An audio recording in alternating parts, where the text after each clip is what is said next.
Olá, muito bom dia para você. Boletim de notícias começando agora na TV Canção Nova, direto de São Paulo. A gente traz os principais fatos da Igreja, do Brasil e do mundo nesta manhã de quinta-feira, 21 de dezembro de 2023. Hoje, Padre Jonas Abib completaria 87 anos. Vamos falar sobre esse assunto ainda aqui. A gente mostra para você imagens de São Paulo, sol agora de manhã, pancadas de chuva à tarde. A temperatura máxima hoje bate os 32 graus.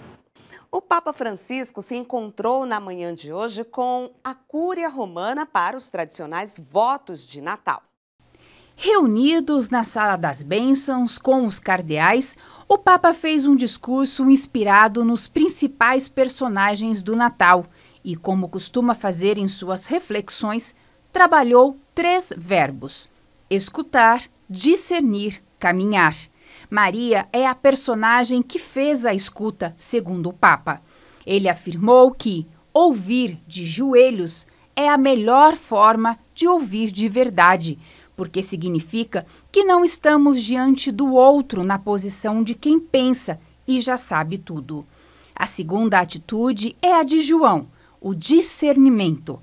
Aqui é importante para todos nós o discernimento, afirmou Francisco. Esta arte da vida espiritual que nos despoja da pretensão de já saber tudo, do risco de pensar que nos basta aplicar as regras, da tentação de prosseguir, mesmo na vida da cúria. Por fim, sobre a terceira palavra, caminhar, o Papa meditou sobre os Reis Magos. Ele nos lembra da importância de caminhar, a alegria do Evangelho, quando acolhemos verdadeiramente, desencadeia em nós o movimento de seguimento, provocando um verdadeiro êxito de nós mesmos e colocando-nos no caminho do encontro com o Senhor e da plenitude da vida. Fala sobre notícias do Brasil. O presidente do Senado, Rodrigo Pacheco, afirma que decisão sobre aborto é do Congresso e Senado aprova medida provisória para aumentar a arrecadação do governo. Francisco Coelho explica esses assuntos aí pra gente. Bom dia, Francisco. Bom dia, Elane, a todos. A regulação de políticas que dizem respeito à sociedade, como a política antidrogas e sobre o aborto, são típicas de serem decididas pelo Congresso Nacional. Essas foram as palavras do presidente Rodrigo Pacheco durante sessão do Congresso Nacional, com a presença dos presidentes da República e do presidente do Supremo Tribunal Federal. Tramitam no parlamento propostas para criminalizar o porte de qualquer quantidade de drogas e impedir a ampliação das regras para o aborto no Brasil. Os 2 temas também são alvo de processos no Supremo Tribunal Federal. E vai à sanção presidencial a medida provisória que altera as regras da subvenção fiscal concedida por estados a grandes empresas. A regra permitia a substituição do pagamento dos impostos como Imposto de Renda Pessoa Jurídica, CSLL, contribuição para PIS, PASEP e COFINS por investimentos na expansão do negócio e no pagamento de despesas operacionais. Com a medida aprovada no Senado, as empresas não poderão utilizar os créditos no custeio operacional. Os recursos devem obrigatoriamente ser destinados à expansão das empresas e à contratação de pessoal. Com a mudança, o Ministério da Fazenda espera arrecadar cerca de 35 bilhões de reais em 2024. Eu fico por aqui, devolvo para vocês nos estúdios em São Paulo. Obrigada, Francisco. E durante o mês de janeiro, as escolas do estado de São Paulo estarão abertas para oferecer alimentação aos alunos. O repórter Flávio Rogério tem mais informações. Flávio, bom dia. Bom dia, Elane, e a todos que acompanham a TV Canção Nova. Mais de 3.400 escolas vão abrir durante as férias, segundo a Secretaria de Educação do Estado de São Paulo, para oferecer merenda aos estudantes da rede pública. As unidades começam a oferecer as refeições a partir do dia 2 de janeiro. As escolas participantes são aquelas que oferecem alimentação com contratos geridos pelo governo estadual. Durante o ano letivo, são mais de 2 milhões de estudantes que se alimentam diariamente. Os pais ou responsáveis que desejarem que os filhos recebam a alimentação precisam responder a uma pesquisa até amanhã, sexta-feira, no site da Secretaria Escolar Digital, para que as escolas preparem a quantidade necessária das refeições e evitem desperdício. Além de responderem à pesquisa pelo site, os pais ou familiares também podem manifestar interesse diretamente na escola do estudante. De São Paulo, Flávio Rogério, para o Boletim de Notícias. Obrigada, Flávio. Agora a gente vai ver como fica o tempo neste último dia da primavera. A quinta-feira será abafada no sul do Brasil, com temperaturas em elevação e condição de pancadas de chuva entre a tarde e a noite em algumas áreas da região. A chuva também pode atingir o norte de Minas Gerais e áreas do interior e norte do Espírito Santo. Dia de sol em Belo Horizonte, em todo o estado do Rio de Janeiro e em São Paulo.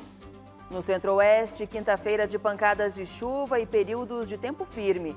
A chuva pode vir com mais intensidade sobre o centro-norte de Mato Grosso, Goiás e o Distrito Federal. O Instituto Nacional de Meteorologia emitiu um novo alerta de chuvas fortes que podem atingir mais de 300 cidades baianas na manhã desta quinta-feira. A previsão é de até 60 milímetros por hora, além de ventos intensos que podem variar de 60 a 100 quilômetros por hora. A faixa sul da região norte volta a receber pancadas fortes de chuva nesta quinta-feira. Dia de céu encoberto e poucas aberturas de sol. Agora a gente segue para notícias internacionais. Inundações na Índia e situação da guerra em Gaza estão entre os destaques dos jornais estrangeiros. Exército israelense ordena evacuações em Khan Yunis. Esta é a manchete do Al Jazeera. Os militares israelenses ordenaram a retirada de moradores de uma área que cobre cerca de 20% do centro e do sul de Khan Yunis. O chefe da ONU, Antônio Guterres, diz que as condições devem melhorar para permitir operações humanitárias em grande escala em Gaza, em meio à fome generalizada e do deslocamento. Norte de Gaza não tem mais um hospital funcional, diz a OMS. A afirmação é do Jerusalém Post. A Organização Mundial da Saúde disse nesta quinta-feira que o norte de Gaza ficou sem um hospital funcional devido à falta de combustível, pessoal e suprimentos. O hospital Al-Ali é o último, mas agora está minimamente funcional. E a agência Reuters traz imagens das inundações que têm devastado a Índia nos últimos dias. Nesta quinta-feira, as fortes chuvas causaram inundações que destruíram propriedades agrícolas ao sul da Índia, onde bairros inteiros estão submersos. Equipes de resgate tentam chegar aos moradores. A mídia local disse que pelo menos 10 pessoas perderam suas vidas durante as enchentes e acidentes causados por elas. As inundações atingiram a região que já havia sido devastada pelo ciclone este mês. E hoje lembramos do aniversário natalício de Padre Jonas Habib. Se estivesse vivo, ele estaria completando os seus 87 anos. A repórter Aline Mécio traz mais detalhes da vocação salesiana que acompanhou o fundador da Canção Nova em toda a sua vida religiosa. Bom dia, Elane, e a todos que nos acompanham. Isso mesmo, Monsenhor Jonas Habib teve a formação salesiana e levou esse carisma por toda a sua vida, principalmente em sua atuação com a juventude e a educação. Mais cedo nós conversamos com o salesiano Padre Silvio César, que falou um pouco mais sobre essa ligação entre Padre Jonas e o carisma de Dom Bosco. Vamos conferir. O Monsenhor, como um filho de Dom Bosco, toda a história dele marcada com a tradição salesiana e o início da vida sacerdotal dele, quando a presença dele muito forte foi toda ela alimentada nessa formação própria do carisma de Dom Bosco.